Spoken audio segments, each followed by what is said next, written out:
শুধু পরিবহন সেক্টরে নয়, গ্যাসের জন্য হাহাকার বাসা বাড়িতেও। জ্বলছে না চুলা, ঘুরছে না চাকা। দিন এনে দিন খাওয়া মানুষ কর্মহীন হয়ে বসে আছে গাড়ি নিয়ে গ্যাসের আশায়। বাসায় রান্না বন্ধ, বাইরে থেকে খাবার কিনে খেতে হচ্ছে 3 বেলা। গ্যাস সংকটে বাড়ি ছাড়ছে ভাড়াটিয়ারা। দেশের এই খনিজ সম্পদ গ্যাস কোথায় যাচ্ছে তাহলে? কি বলছেন সাধারণ মানুষ?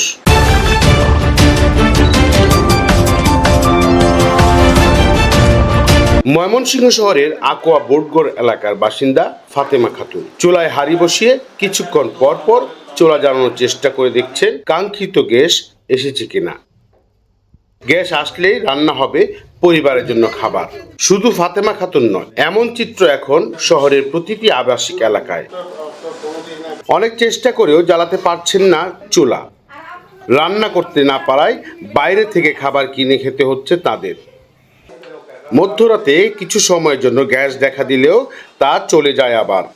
গ্যাসের এমন লুকোচুরি যন্ত্রণায় বাড়ি ছাড়ছেন ভাড়াটিয়ারা।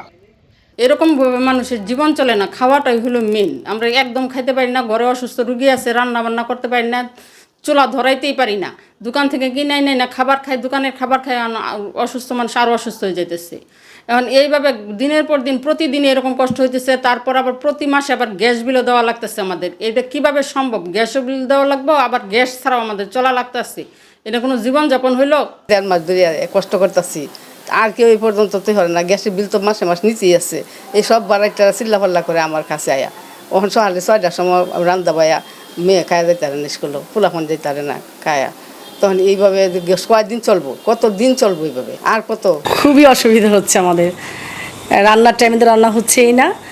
অনেক রাতে গ্যাস আসে, 1টা-1.5টার দিকে। তখন তো বাচ্চা নিয়ে ঘুমাবো, সকালে আবার স্কুল আছে, উঠতে হয়, তখন রান্না করতে হয়।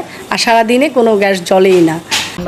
ম্যাচ ছিল 2টা সাইডে পয়সা ভাড়া হইতাম, সেই ম্যাচের পোলাপানে এইভাবে রান্না না করতে পারো, তারা চলে যেতেছে। আমরা এখন একেবারে অসহায় হয়ে গেছিলাম। পয়সা ছাড়া অর্থনীতিভাবে দুর্বল, এবং ইলেকট্রিকের গ্যাস বিলগুলো আমরা এখন দেওয়ার মতো সামর্থ্য না। তাহলে আমাদের সরকার ব্যবস্থা নিয়ে যদি আমরা গ্যাস নাই পাই, আমরা গ্যাসের লাইনটার আপাতত করে রাখুক, পরে চালু করে পরে আমাদের কাছে বিল নেই। বাসাবাড়ি থেকে এবার যাওয়া যাক সিএনজি স্টেশনের দিকে। ময়মনসিংহে 11টি সিএনজি স্টেশনের মধ্যে 1-2টি ছাড়া বন্ধ রয়েছে বাকি সিএনজি স্টেশন। সড়কের উপর রাত থেকে লম্বা পরিবহনের সারি। চাপ থাকলে মিলছে না 100 টাকার গ্যাস। গ্যাস সংকট দূর করতে মূল্য বৃদ্ধি না করে সিন্ডিকেট ভাঙতে দাবি তোলেন চালকরা। এই অবৈধ লাইন, বাসাবাড়ি এক লাইন হয় আর 5টা ফ্রি দেওয়া, এগুলোর জন্য আমরা গ্যাসের সংকট পাচ্ছি। পাম্পের ভিতরে কভার ভ্যান গাড়ি ঢুকাইয়া গ্যাস দেয়, দড়ি বাইন্ধা থই দেয়। তা আমি এই পাম্পের মধ্যে এক সময় কইছে আমরা পাম্পে গ্যাস দেন, দড়ি বাইন্ধা বড় গাড়ির গ্যাস দেন, সিএনজির মধ্যে গ্যাস দেন না কেন? পরে উত্তর করেন তার সাথে সাফাসাফি করলে পরে আমার গাড়ি গ্যাস দিয়ে আবার দড়ি বাইন্ধা থয়। এই পাম্পেরও সমস্যা আছে, আর যেন গ্যাসটা তৈরি হইতেছে, গ্যাসটা সাপ্লাই হইতেছে, এনও সমস্যা আছে। গ্যাস যদি ঠিক মতন না দিতে পারে তাহলে গ্যাস পাম্প বন্ধ করে দিক। আবাসিক গ্যাস ব্যবস্থার নজরদারি না থাকায় বাড়ছে অবৈধ সংযোগ।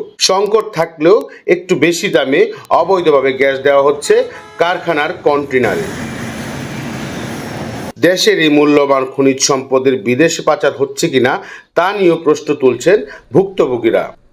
আমরা গরিব মানুষ, এই যে সিএনজি নিয়ে প্রতিদিন আসার পরে 3 ঘন্টা 4 ঘন্টা অপেক্ষা করতে হয়। কখন রুজি করব, কখন ডাল ভাত নিয়ে যাব, সংসার আছে, বউ পোলাওয়ান আছে, এদিক দিয়ে কিস্তি আছে, কিস্তি দিতে পারি না। এগুলার সংকট কেন?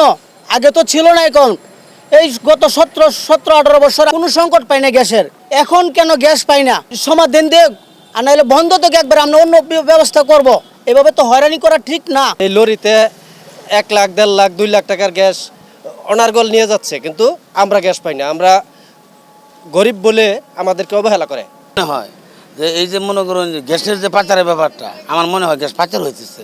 নয়তো বা গ্যাস না থাকার কারণ কি? দেশ তো আমাদের খনিজ সম্পদ, আমাদের দেশের খনিজ সম্পদ আমরা পাই না কারণ কি?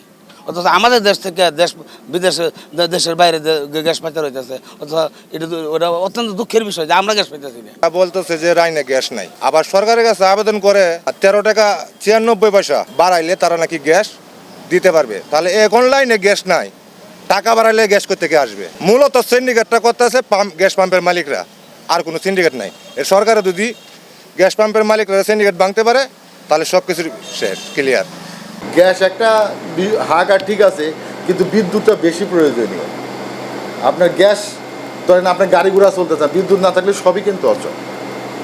তো আপনার যে গ্যাসগুলা বর্তমানে যে আছে, মানে আমার জানা মতে তিতাসের থেকে যেটা আমরা অবহিত হয়েছি যে এই গ্যাসগুলো থেকে 50% মনে করেন আপনার হচ্ছে এই আদার্স যে সাইটগুলোতে আপনার কাজ করাইতেছে, বাকি যে আছে সেটা দিয়ে হচ্ছে আপনার এই যে আপনার এই চাহিদাগুলো পূরণ করতেছে।